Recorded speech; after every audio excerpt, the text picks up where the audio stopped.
खुदा का मुकद्दस कलाम मुकद्दस मत्ती की इंजील इसका 22वां बाब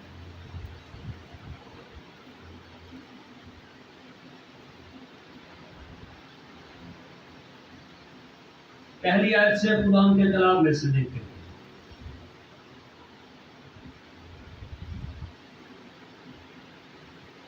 और यीशु फिर उनसे तमसीलों में कहने लगा कि आसमान की बादशाही उस बादशाह की मानद है जिसने अपने बेटे की शादी की और अपने नौकरों को भेजा के बुलाए हुओं को शादी में बुला लाए, मगर उन्होंने आना ना चाहा। फिर उसने और नौकरों को भी कहकर भेजा कि बुलाए हुओं से कहो कि देखो मैंने ज़ियाफत तैयार कर ली है, मेरे बैल और मोटे मोटे जानवर ज़बह हो चुके हैं और सब कुछ तैयार है, शादी में आओ। मगर वो बेपरवाही करके चल दिए, कोई अपने खेत को, कोई अपनी सौदागरी को, और बाकियों ने उसके नौकरों को पकड़कर बेइज्जत किया और मार डाला। बादशाह गजबनाक हुआ और उसने अपना लश्कर भेजकर उन खूनियों को हलाक कर दिया और उनका शहर जला दिया। तब उसने अपने नौकरों से कहा कि शादी की ज़ियाफत तो तैयार है, मगर बुलाए हुए लायक ना थे। बस रास्तों के नाकों पर जाओ और जितने तुम्हें मिले शादी में बुला लाओ। और वो नौकर बाहर रास्तों पर जाकर जो उन्हें मिले, क्या बुरे क्या भले, सबको जमा कर लाए और शादी के महफिल मेहमानों से भर गए। और जब बादशाह मेहमानों को देखने अंदर आया तो उसने वहां एक आदमी को देखा जो शादी के लिबास में ना था। उसने उससे कहा, मियां तू शादी की पोशाक पहने बगैर यहाँ क्यों कर आ गया? लेकिन इसका मुंह बंद हो गया। इस पर बादशाह ने खादमों से कहा, उसके हाथ को बांधकर बाहर अंधेरे में डाल दो, वहां रोना और दांत पीसना होगा, क्योंकि बुलाए हुए बहुत हैं मगर बरगजीदा थोड़े। आमीन। तो ये जो वाकया, ये जो तमसील है, आसमान की बादशाही उस बादशाह की मानद है। याद रखें, बेशक खुदा की कलीसिया भी पूरी दुनिया में है, लेकिन अभी कलीसिया के लिए, खिदमत के लिए दो लफ्ज इस्तेमाल होते हैं। नंबर एक चर्च है, हाँ जी, नंबर क्या है एक, और दूसरा है किंगडम, बादशाही। दूसरा क्या है?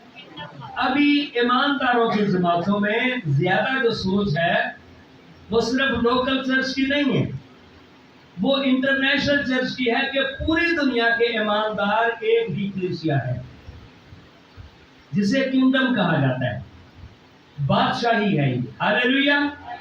आसमानों पर खुदा बादशाहों का बादशाह है, उसका बेटा यीशु मसीह बादशाहों का बादशाह है, और जमीन पर कलीसिया जो है खुदावंद की कायम मुकाम है, उसकी बादशाही का हिस्सा है और बादशाही है।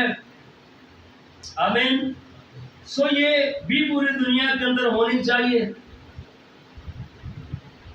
तो उस बादशाह ने अपने बेटे की शादी की, नौकरों को भेजा के बुलाए हुओं को शादी में बुला लाए, मगर उन्होंने आना ना चाहा।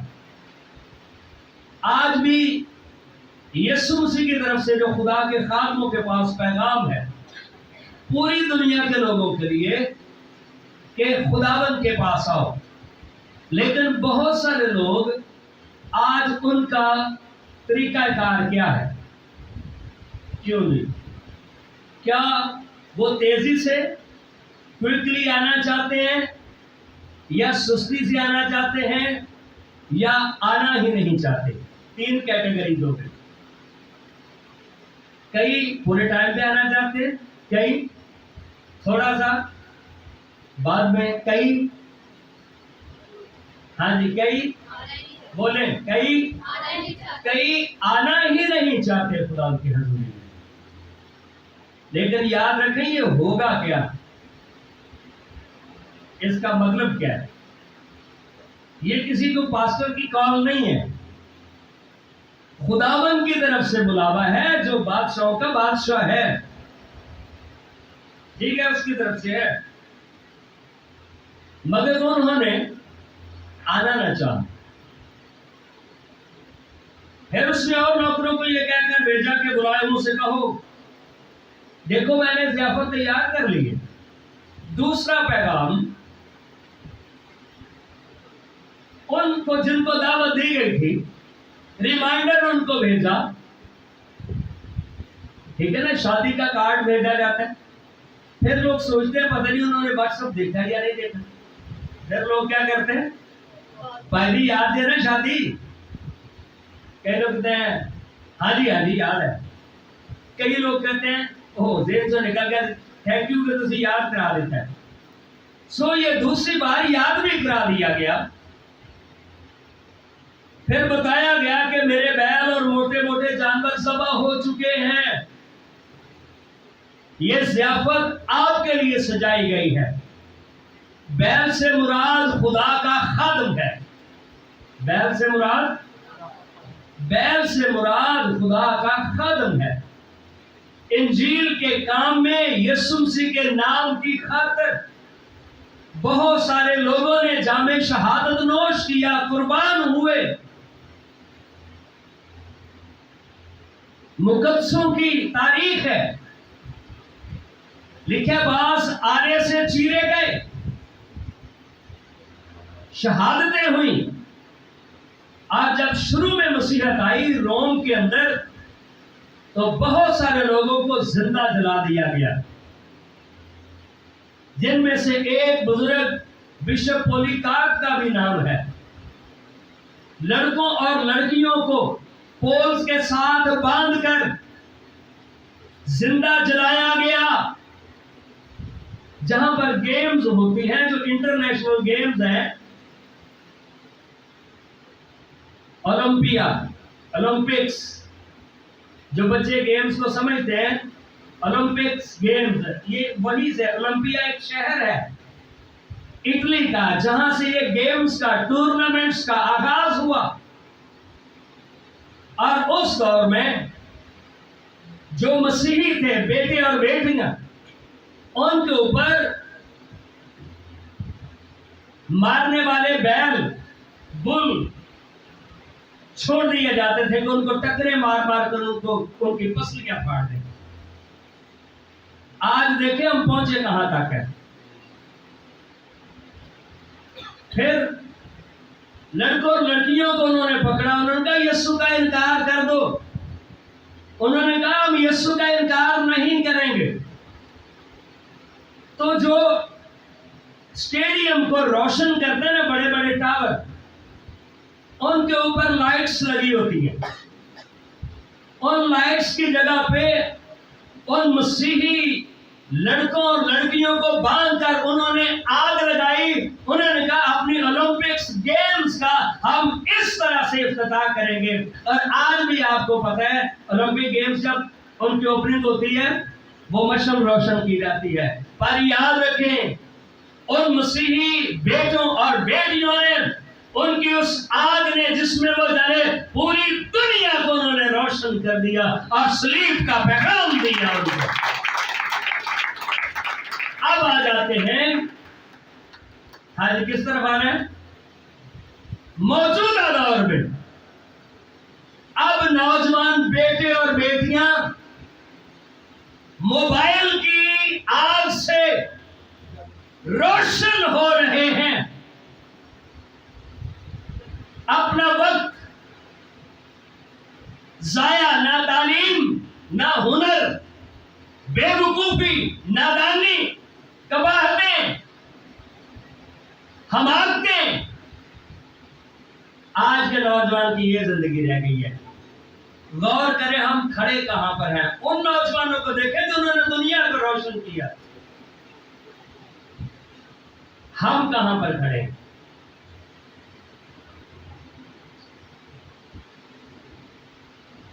और लिखा है मेरे बैल और मोटे मोटे जानवर ज़बह हो चुके। पाकिस्तान के अंदर मसीह के नाम की खातिर एक नहीं कई नज़ीर मसीह उर्फ लाजर, जिन्होंने अपनी जाने सिर्फ इसलिए दी हैं कि वो मसीही कहलाते हैं। भाई जान तो देनी है, लेकिन इस दुनिया को रोशन करके जाए। बंदा मरे तो फिर किसी गल के पीछे मरे, गुनाह में तो ना मर जाए। मेरे मोटे मोटे जानवर और बैल ज़बह हो चुके हैं और सब कुछ तैयार है, बल्कि बादशाही भी आपके लिए तैयार है। पर आपका चुनाव क्या है? शादी में आओ, आज कहां पर आओ? तो माड़ी गाल आकी क्यों? तो बुरी गाल आकी। इबादत में आओ तो बुरी बात बोली है, मगर वो बेपरवाही करके, वाह क्या बात है, क्या करके तेरे हुक्म को हम नहीं मानते, उसकी कोई परवाह नहीं करते, बेपरवाही करके चल दिए। कोई अपने खेत को, जाहिर खेत की तो दौड़ जाने धन में गायब हो जाते, नक्शे की ना रहेंगे। और कोई अपने सौदागरी को, बाकियों ने उसके नौकरों को पकड़कर बेइज्जत किया और मार डाला। हाँ जी, बेइज्जत किया और बादशाह गजबनाक हो, यानी बादशाह को कोई कमजोर ना समझे। हाँ जी, बादशाह को ऊंची बोले, बादशाह को कोई जो है कमजोर ना समझे। बेइज्जत किया, उन्होंने बास को मार डाला। बादशाह उसकी तरफ से मुआफी थी, लेकिन खुदा बाप ने क्या किया? लश्कर भेजकर उनको हलाक कर दिया। हलाक कितने हुए? 10 लाख। कितने? दिन कौन सा था? कुर्बानी का दिन था, ईद फसा का दिन था। उनकी पास ओवरी जिस रोज मिस्र से निकले, लेकिन खुदा के बेटे को उन्होंने रद्द किया। इसलिए जब वो कुर्बानियां कर रहे, यीशु ने मसीहों से कहा था कि जब तुम फौजों से गिरा हुआ यरूशलेम को देखो, जो शहर में हो वो बाहर पहाड़ों पर चले जाना, शहर में नहीं रहना। अब जो कुर्बानियां कर रहे थे, उन कुर्बानियों का खून और कुर्बानी करने वालों का खून, जिससे यरूशलेम की गलियां जो वो खून से तर हो गई, इतना खून बहा। क्या ख्याल है? यीशु इस दुनिया में फिर आने वाला है। हाँ, वो प्यार करता है। उसने मुआफ किया। किनको माफ किया? जो गलती से गुनाह करते, अनजाने से। लेकिन जो जानबूझकर करें, यहूदियों ने जानबूझकर और फिर माफी भी नहीं मांगी। पतरस ने माफी मांग ली, पतरस को खुदा ने माफ कर दी। लेकिन जो माफी भी ना मांगे और आंखें भी दिखाए, ये फिर काम गड़बड़ हो गए। और फिर लिखा है, बस रास्तों के नाकों पर जाओ, जितने तुम्हें मिले शादी में बुला लो। और नौकर बाहर रास्तों पर जाकर जो में मिले, क्या बुरे क्या भले, सबको ले आए। जब बादशाह मेहमानों को देखने अंदर आया, किसी ने जाकर बताया सर हॉल भर गया, फुल हो गया। उसने एक शख्स को देखा जो शादी के लिबास में नहीं था। उसने कहा, मियां तू क्यों कर आ गया? क्या उसे बुलाया नहीं गया था? तू कैसे आ गया? शादी का लिबास पहने बगैर कैसे आ गया? आप किसी को 10 नंबर चुरंगी से आप पकड़ के ले आए, किसी को करीमाबाद से ले आए, किसी को 7 नंबर से ले आके भाई साहब आ जाओ खाना खाओ, तो कोई कपड़े पहनने के लिए जाएगा?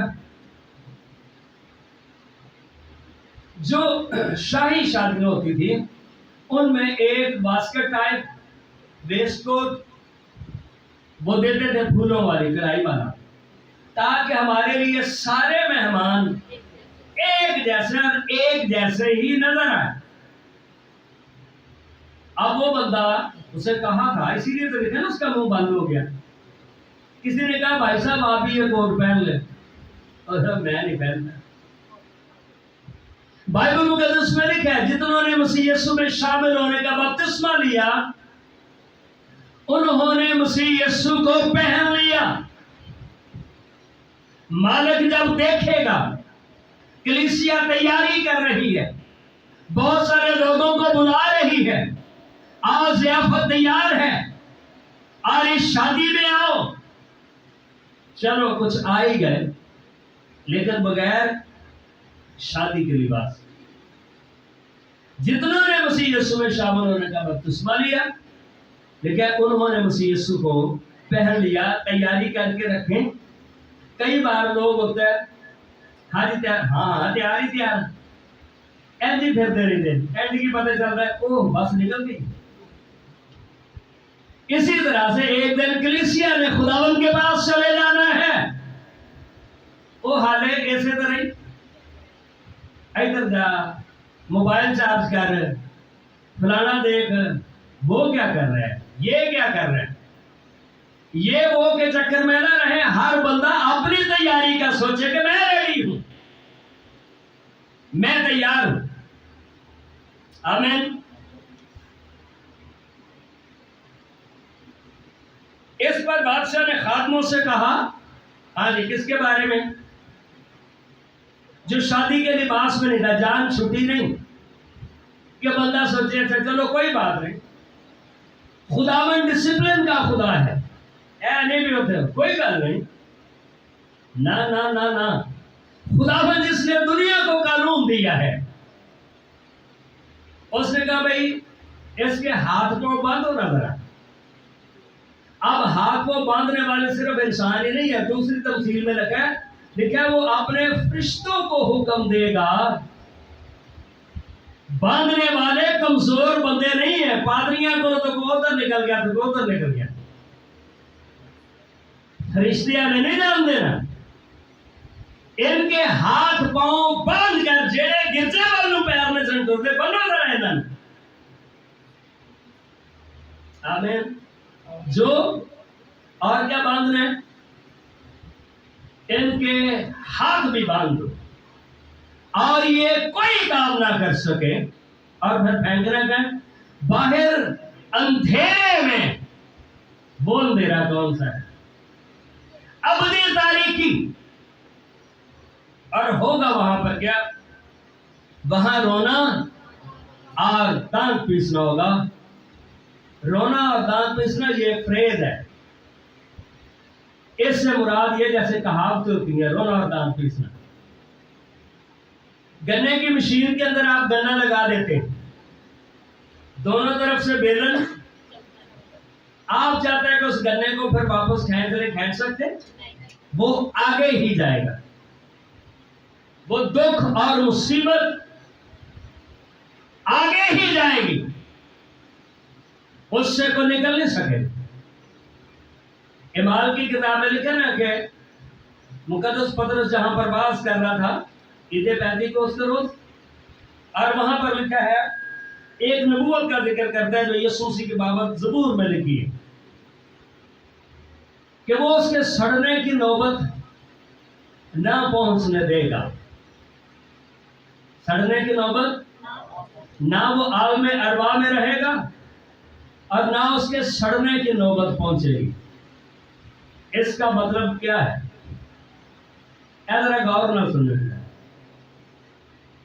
क्या यीशु मसीह आलम अरवा में नहीं गया? वो गया।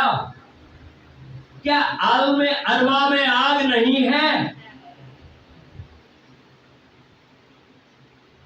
क्यों जी, सवाल है ना। क्या आलम अरवाह में आग नहीं है? यीशु का बदन क्यों नहीं जला? लूका की इंजील में अमीर आदमी और गरीब लाजर की कहानी है।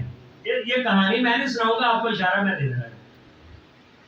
एक हिस्सा है जहां पर बाप अब्राहम है, और एक हिस्सा है जहां पर अमीर आदमी था जो जल रहे हैं।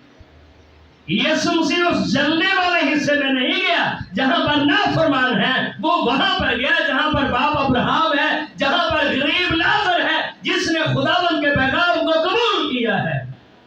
हालेलुया, समझ आ गई? यीशु मसीह आलम अरवाह में गया, लेकिन किस हिस्से में गया? जहां पर बाप। दूसरी तरफ वाले कौन है? जहां पर रोना और दर्द पीसना है, वहां पर वो बंदा कह रहा था, मैं यहां पर अजाब में तड़प रहा हूं, वहां से मैं छुट्टी नहीं मिलेगी। अब्राहम ने कहा था कि तो किसी ने भेजने नहीं है, ये साहब दसे ने देखो। अब आदत भाई कितने बजे थी? साहब ने दसे के भरे कितने बजे थी? रिमाइंडर। उसने कहा यहां से किसी को भेजो। उन्होंने कहा भाई इधर वाला बंदा उधर नहीं जा सकता ना, उधर वाला जो खुदावंद के कलाम का लिहाज करते हैं वो उसकी बादशाही का हिस्सा है, लेकिन जो लिहाज नहीं करते, फैसला भी है। उसने कहा फरिश्तों से कहा इनको बांध दो जरा, और कहां फेंको? अंधेरे में। सिर्फ अंधेरे कमरे से छोड़ के ड्राइवरों का नहीं कहानी खत्म हो गई। आगे क्या इनको वहां पर फेंको जहां पर रोना और दर्द पीसने, जहां पर गन्ने की मशीन के अंदर गन्ने आगे चले जाते हैं, पीछे आने का नो वे, कोई रास्ता नहीं,